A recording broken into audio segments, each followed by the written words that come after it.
Did you know that in 2023, 221 of the 250 million containers transported were lost in incidents at sea? This number is the lowest by far since reporting started in 2008. Of the containers lost, about 33% were recovered, while the rest remains a mystery. But the real question arises: where do they go? Do they ever get found? And how can you recover a lost shipping container?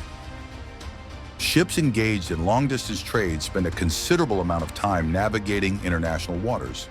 Weather changes, including storms, tsunamis, strong winds, or high tides, can create intense turbulence, causing the ship to sway.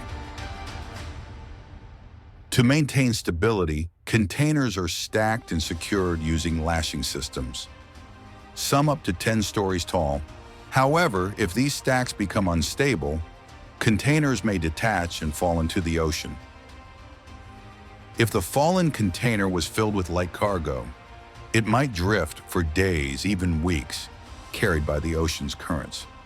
But if it was heavy, like in 99% of the cases, water would soon seep inside, dragging it down into the dark depths, where it would settle on the ocean floor. Some containers break open, spilling their cargo into the sea. Rubber ducks, sneakers, or even motorcycles, drifting wherever the waves take them. Others remain sealed, becoming silent homes for fish and coral, lost beneath the waves forever. Although not all lost containers become a happy home for fish, many contain hazardous materials or perishables that can leak and harm marine ecosystems. Rusting metal, toxic chemicals, and plastic packaging, these all can pose serious threats. Recovering lost shipping containers from the ocean is a difficult task. In the past, finding and retrieving them manually was challenging, but with modern tracking technology, the process has become easier. If you're the owner of the goods inside the container lost, contacting the shipping company or freight forwarder that handled the shipment is the best option. The ship's operator must document the loss, and depending on the location of the incident, he is legally required to report lost containers to local maritime authorities. If the container is valuable, the owner may hire a salvage company to locate and recover it. In most cases, containers carrying non-hazardous goods often remain in the sea, as their recovery is not a priority. The loss is usually covered by cargo insurance, but the importer, exporter, and shipping company still face financial setbacks. However, if the lost containers contain hazardous materials or are found in large numbers, immediate action is taken to recover them.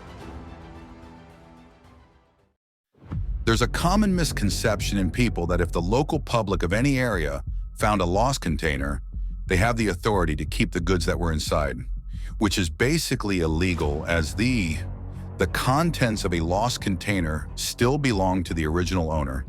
And even if the law is unclear, taking items from a lost container without reporting it could lead to civil or criminal charges, especially if the rightful owner claims them.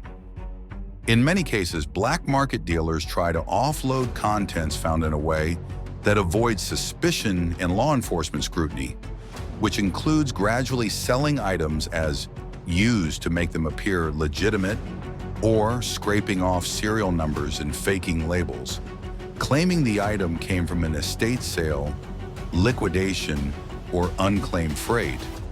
However, if these items are recovered from a third party, even if the buyer was unaware and paid a fair price, the original owner has the legal right to reclaim it, and the buyer may lose the item without a refund. Lost shipping containers may vanish beneath the waves, but their impact lingers from environmental risks to legal complications. Whether recovered or left undisturbed, they serve as reminders of the vast, unpredictable nature of maritime trade and the hidden stories beneath the ocean surface. Thank you so much for watching. Please like and subscribe our channel, The Curious Corner, for more fascinating content.